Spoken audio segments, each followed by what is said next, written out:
Good morning, All Souls Community Church. It's Tuesday, May 26th, and this week we're taking a good hard look at the crazy commands of God. God can so often seem like crazy, like a lunatic on the front end when he starts to tell us to do different things that we don't understand, that don't make any sense, and that sometimes even seem evil, even seem bad. The easiest example of that is in Genesis chapter 22 when Father Abraham, the father of the people Israel, is finally given the son of promise, Isaac. And in Genesis chapter 22, God says, I want you to take Isaac up to the top of Mount Moriah, and I want you to sacrifice him. And right away, when you read anyone that wants to kind of rip apart the scriptures, they're going to go straight to Genesis 22 and they'll be like, look, it's a picture of divine child abuse. And on the surface, it looks like it is. Like God's saying, I want you to sacrifice your kid. But if your stumbling block is there, let me encourage you to keep listening, because skipping to the end, that God doesn't let that happen. But God tells us the purpose of why he even instructs Abraham in doing so that we could get the bigger picture. And that bigger picture is simply this, that God wanted to use Abraham and his example of love for a son and commitment to the Father to show the world what God was going to do himself. Or to put it differently, when Abraham had tied Isaac down on an altar and actually literally raised the knife up and was going to sacrifice his kid, because he came from a culture where that was normal, where it was like, okay, the gods are telling me to do something crazy to sacrifice my child, well then I'm gonna do that. And thankfully we don't do anything barbaric like that today, like sacrificing our kids on the altar of our own success or dreams or futures or anything like that, or using our kids so that we can live our dreams through them. We don't do any of that today, so thankfully we're way better, right? Or perhaps our hearts are very similar. That's what I want you to hear. Our hearts are very similar, even though that view back then was incredibly barbaric, and it is. We struggle with the same heart issue. So as Abraham has his knife raised and God shouts from heaven, Abraham, stop, for now I know that you love me, because you are willing to sacrifice your son, your only son, the one you loved. Now, for those of you who know Jesus, there's a bug here that wants to eat me right now. For those of you who know Jesus, I want you to realize that this story so clearly points us forward to him, does it not? Why? Because what God says to Abraham, now I know you love me, because why? You were willing to sacrifice your son, your only son, the son you loved.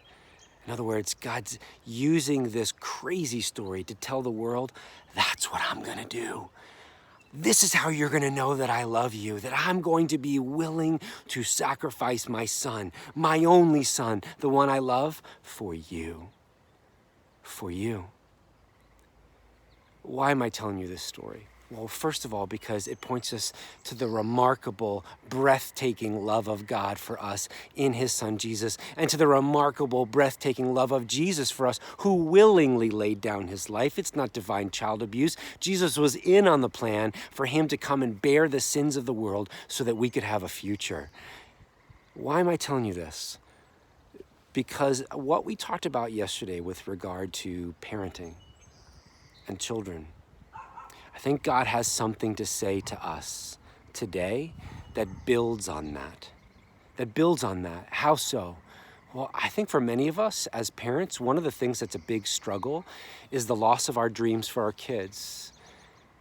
Is that we feel like we're being called to sacrifice what we had dreamt for our kid, their future, their now, their graduation, their prom, their time with friends, their sports, their development in their instrument, whatever it might be. We feel like we've been called to sacrifice that. And my friends, can I encourage you to realize we have.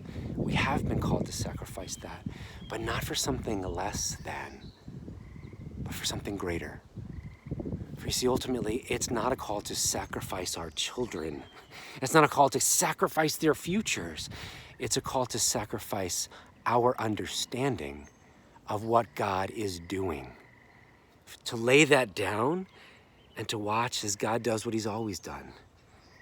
He brings a substitute. He brings a better plan, a better future, a better dream, even for our kids.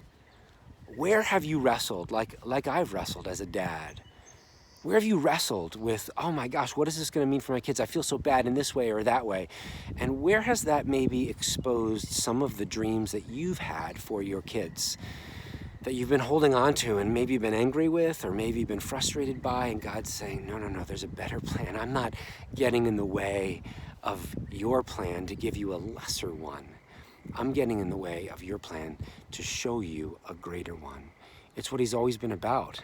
It's what ultimately the story of history is about, the greater plan, the plan of God in Jesus. What about for those of you who are listening who aren't parents? You're like, this is the second day in a row we're talking about parents. Do you hear that when we specifically apply this to one particular people group, that allows you to then take that very specific principle and apply it to yourself? Just because you may not be a parent right now and you're hearing this, you're tempted to zone. No. The principle is true whether you're a parent or not, that there are dreams that we have dreamt for ourselves or for others that feel like they've been sacrificed in this quarantine time, and they have been. But friends, when you put your faith in God through Jesus, they're not sacrificed for a lesser glory, a lesser dream, a lesser future. God offers a much bigger and better one to all of us when we put our faith in him. And when we say like this with all of our dreams, here they are, Lord. I sacrifice them. I give them to you. Show me the better way. Today on this Tuesday, this last Tuesday in the month of May, will you take the risk to sacrifice even your best dreams, to lay them down at the foot of the cross in an act of trust and obedience, and watch what God does? Oh man, he's got a much bigger imagination and a much better future than any of us could have possibly thought of.